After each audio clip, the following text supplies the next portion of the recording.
उज्जैन की crime branch की team ने आज बड़ी कार्रवाई करते हुए 50 लाख का हवाला पकड़ा है। मामले में उज्जैन क्राइम ब्रांच प्रभारी विनोद कुमार मीणा ने जानकारी देते हुए बताया कि हमें यह सूचना मिल रही थी कि श्रीगंज क्षेत्र के तुलसी कॉम्प्लेक्स स्थित पीएम इंटरप्राइजेस के ऑफिस पर बड़ी मात्रा में नकदी का आदान प्रदान किया जा रहा है। आज जब यह सूचना कंफर्म हुई तो हमारी टीम द्वारा कार्रवाई करते हुए पीएम इंटरप्राइजेस के दोनों ऑफिस पर छापामार कार्रवाई करने पहुंची। इस छापामार कार्रवाई में 50,75,442 रुपए की नकदी बरामद की गई। प्रारंभिक जांच में यह सामने आया है कि इस राशि का उपयोग हवाला कारोबार में किया जाता है।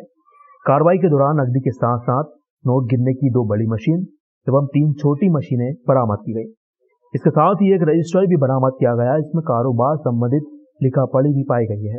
हमारे द्वारा दोनों ऑफिस को सील कर दिया गया। कार्रवाई जारी है। लिखापढ़ी का वेरिफिकेशन करने के बाद ही आगे और खुलासे हो पाएंगे।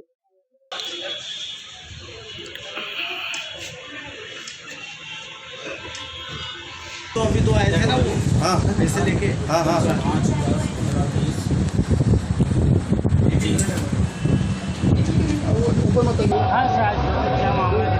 ये व्यक्ति को हमें सूचना दी काफ़ी टाइम से कि ये व्यक्ति हवाले का पैसा ट्रांजैक्शन करता है। तो कई लोग इसको कैश देने आया करते थे सिर्फ ऑफिस में, तो इसके सामने एक और ऑफिस बना है जहाँ ये पैसा जमा करके उसको अंदर से बंद कर लेता था। सूचना को हमने वेरीफाई किया तो जब आप पुख्ता सूचना थी तो हमने छापा मारा, तो वहाँ से हमें कुल 50,75,000 रुपये कैश सीज हुए। साथ में 2 बड़ी मशीनें कैश गिनने की, 3 छोटी मशीनें कैश गिनने की, हाथ पे लिखा बहुत सारा हिसाब और साथ में 3-4 किताबें भी हमने जब्त की। तो कहाँ से आया? ये अभी इन्वेस्टिगेशन का है। अभी हम इन्वेस्टिगेट करेंगे कि पैसा कहाँ था, कहाँ जाता था, किसके पास आता जाता था, तो इन्वेस्टिगेशन के बाद बता पाएंगे। कितने जने? फिलहाल एक ही है, बाद में अभी और देखते हैं इन्वेस्टिगेशन के बाद जितने लोग होंगे सबको मुलजिम बनाया जाएगा।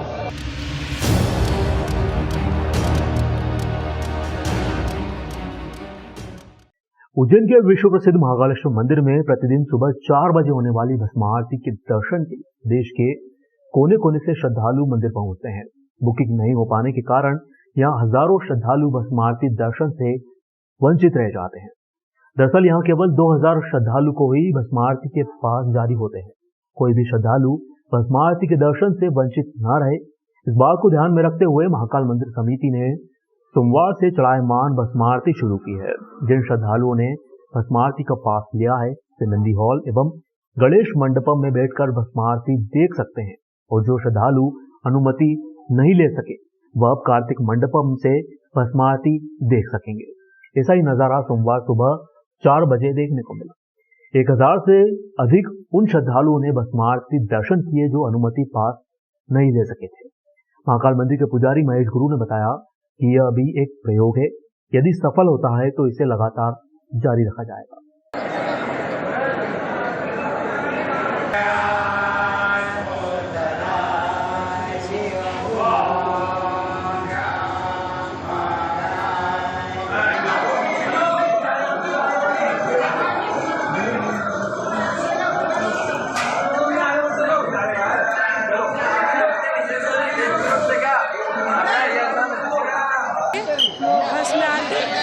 इतने दूर से आए, पहली बार बहुत अच्छी लगी दर्शन करके। मुझे रात को 1 बजे लग गए थे।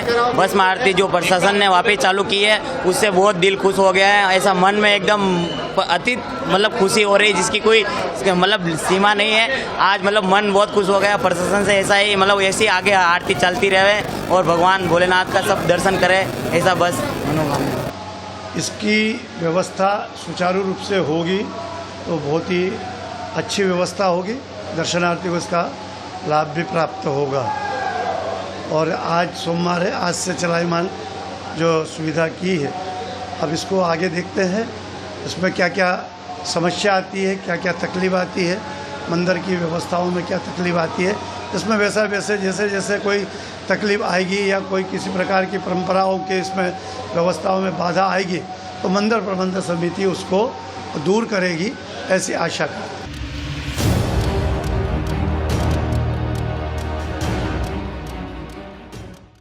उज्जैन के विश्व प्रसिद्ध श्री महाकालेश्वर मंदिर में रविवार की शाम बारिश का पानी नंदी हॉल तक पहुंच गया।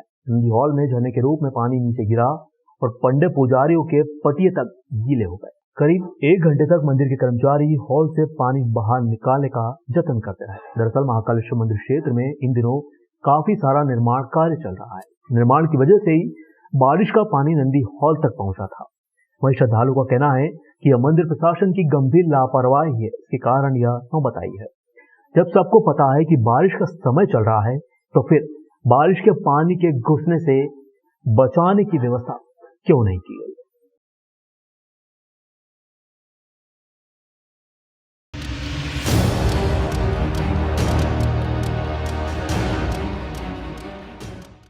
उज्जैन के ताजपुर में रहने वाले मलखान पिता रूप सिंह उम्र 27 वर्ष रविवार शाम लगभग 5 बजे अपने खेत पर जा रहा था।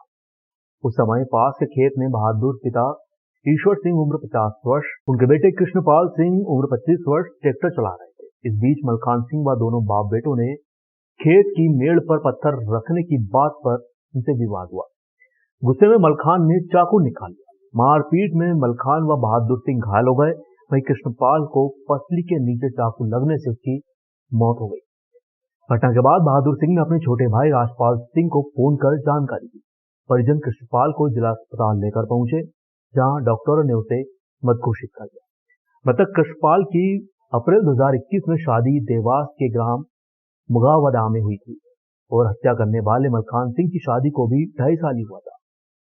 मलखान सिंह के 1.5 साल की एक लड़की और 2 महीने का एक लड़का है। पवासा थाना पुलिस ने प्रकरण दर्ज कर मामले की जांच शुरू कर दी। ताजपुर गांव में एक पारिवारिक विवाद है।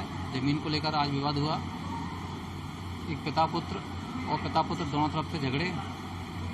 एक पिता और पुत्र को दूसरी पार्टी ने चाकू मारा है, जिसमें एक कृष्णपाल नाम का लड़का है, उसकी डेथ हो चुकी है और उसका पिता अभी हॉस्पिटल में एडमिट है।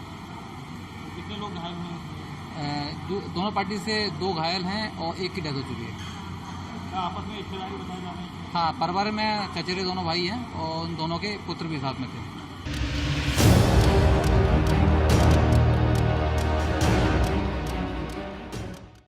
इंदौर के सांवेर तहसील स्थित रावेर में रहने वाले 25 वर्षीय युवक अंकित पिता सुरेश कायस्थ की लाश थाना भैरवगढ़ स्थित नईखेड़ी के पास रेलवे ट्रैक पर सोमवार सुबह 6 बजे करीब दिखी। स्टेशन मास्टर ने भैरवगढ़ पुलिस को इसकी सूचना दी। पुलिस मौके पर पहुंची और आधार कार्ड के आधार पर मृतक की शिनाख्त की गई।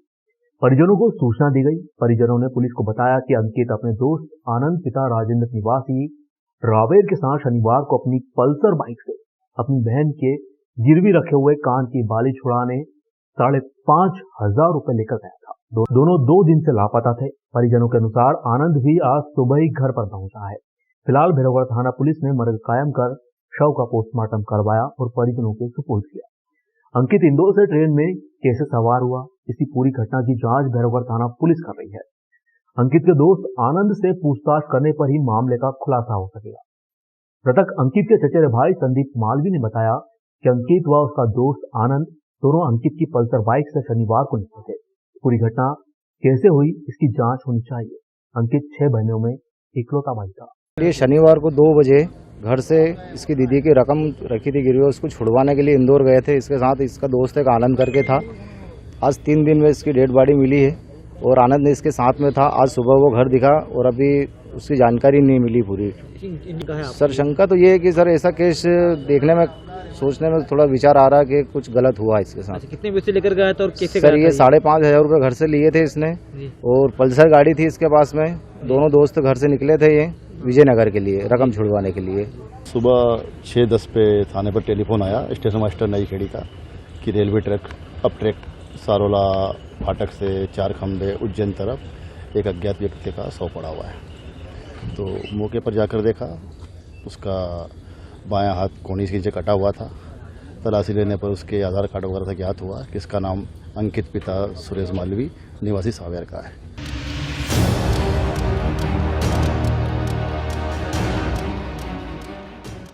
उज्जैन की चिमनगंज सब्जी मंडी में सोमवार को लहसुन की आवक मीडियम रही, वहीं प्याज की आवक अच्छी रही।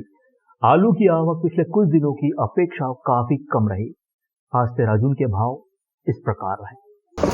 लहसुन की आज आवक की बात करें तो लहसुन आई है 1000 से 1500 कट्टे के लगभग। और अगर भाव की बात करें तो लहसुन बिक रहा है अभी 2000 से 2500 के लगभग सुपर क्वालिटी का माल, और मीडियम क्वालिटी बिक रही है 1000 रुपये से 2000 रुपये के बीच में। ये लहसुन देख रहे हैं आप मेरे हाथ में। आलू की आवक की बात करें तो आलू आया है, आज कम आवक हुई है और 200 से 250 कट्टे के लगभग आलू मंडी में आज आया है। और भाव की बात करें अपन तो भाव है 15 से 16 रुपये सुपर क्वालिटी का, और मीडियम क्वालिटी का जो आलू है वो है 10 से 12 रुपये के बीच में। प्याज की आवक की अगर अपन बात करें तो प्याज की आवक हुई है चिमनगंज मंडी में अभी 5000 कट्टे के लगभग, और भाव जो प्याज का है वो बिक रहा है अभी 900 से 1200 रुपये सुपर क्वालिटी, जो मेरे हाथों में दिख रहा है आपको, और मीडियम क्वालिटी बिक रही 6 रुपये से 8 रुपये के बीच।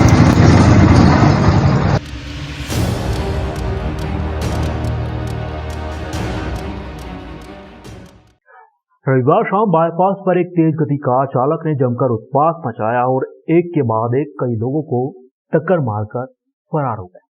हादसे में कई लोग घायल हुए, जिनमें से 3 गंभीर रूप से घायल लोगों को उपचार के लिए निजी अस्पताल में भर्ती कराया गया।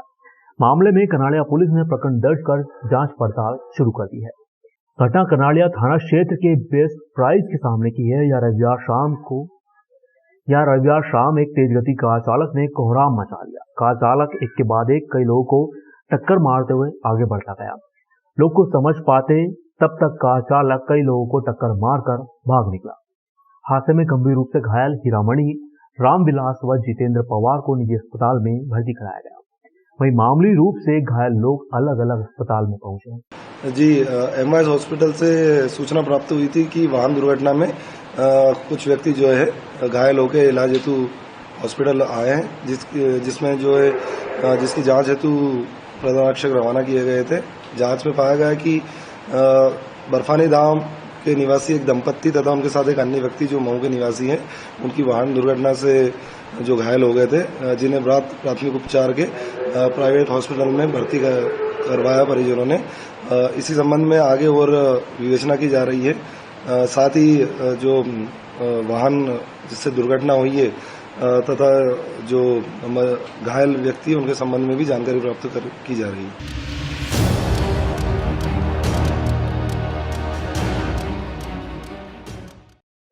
इंदौर में कांग्रेसियों ने अनोखा प्रदर्शन करते हुए सरकार एवं ईडी के खिलाफ प्रदर्शन किया।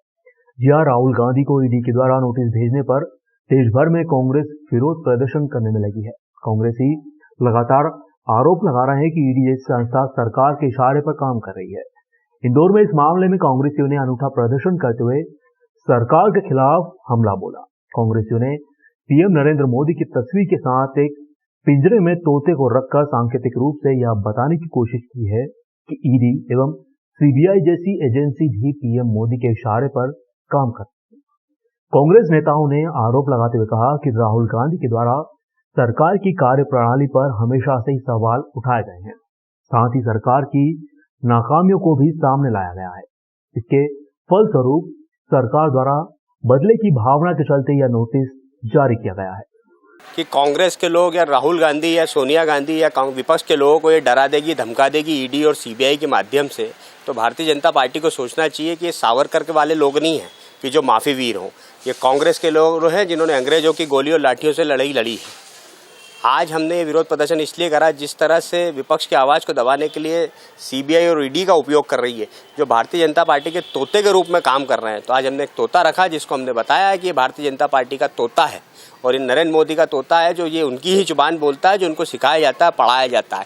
नेशनल हेराल्ड वाले मामले में 10 साल के अंदर भारतीय जनता पार्टी को कुछ नहीं मिला, तो आज उन्होंने ईडी का सम्मान और नोटिस भेजा है। इसके विरोध में आज हमने ये प्रदर्शन करा।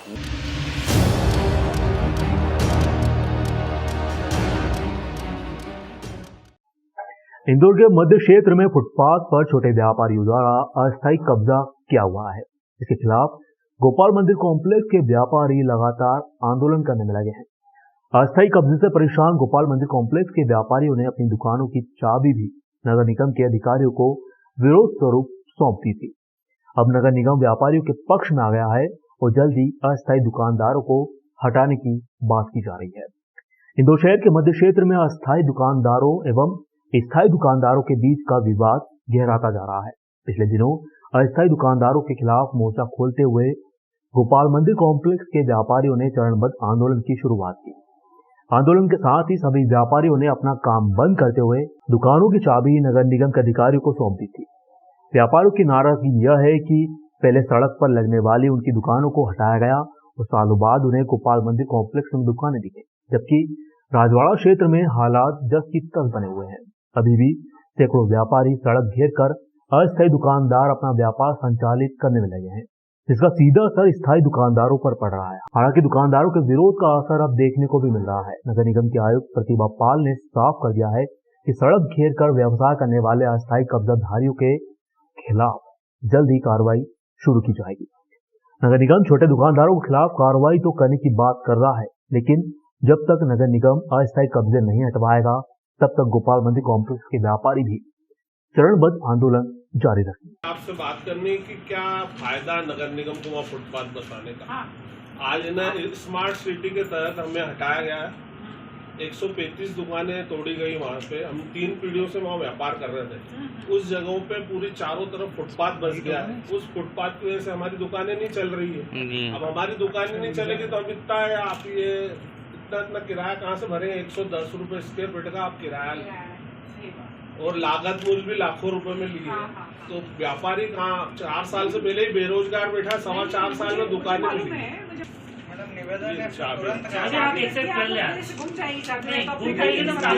ताले तोड़वा लेंगे, चाबी ले लीजिए।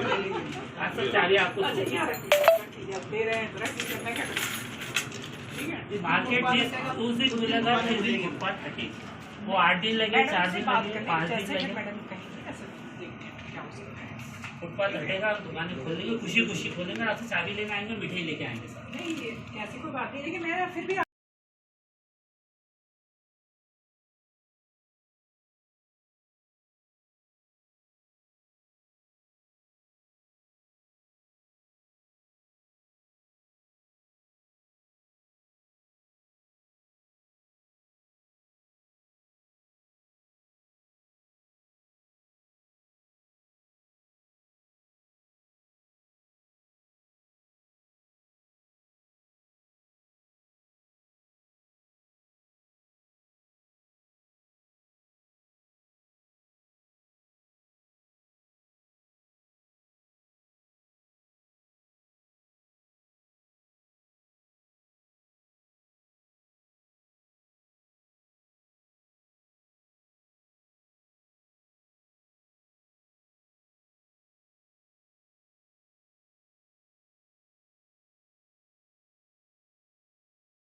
आकाशीय बिजली गिरी।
नहीं, कहना है कि कहीं ना कहीं ये जो गड़बड़ियाँ हुई है शासन के साथ साथ इसमें जो बीजेपी गवर्नमेंट है उसका भी हस्तक्षेप रहा। नमस्कार, मैं पूजा सोंदिया, भारतीय जनता पार्टी पिछड़ा वर्ग मोर्चा प्रदेश कार्य समिति की सदस्य। सबसे पहले तो मैं हमारी पार्टी के दिवंगत नेता श्री सतीश दशेरिया जी को भावपूर्ण श्रद्धांजलि अर्पित करती हूं और बताना चाहती हूं कि हमें बहुत प्रसन्नता है कि हमारी पार्टी के एक निष्ठावान कार्यकर्ता ने ओबीसी वर्ग के अधिकारों के लिए अपनी आवाज को बुलंद किया और उसका परिणाम आज हम सबके सामने है कि राजगढ़ नगर पालिका अध्यक्ष पद का निर्वाचन वर्ष 2022 में 2014 के आरक्षण के आधार पर संपन्न होने जा रहा है। इसके लिए मैं हमारी भाजपा सरकार को, हमारे प्रदेश के लाडले मुख्यमंत्री श्री शिवराज सिंह जी चौहान को, हमारे प्रदेश के अध्यक्ष माननीय श्री विष्णुदत्त शर्मा जी को बहुत बहुत आभार धन्यवाद व्यक्त करती हूँ।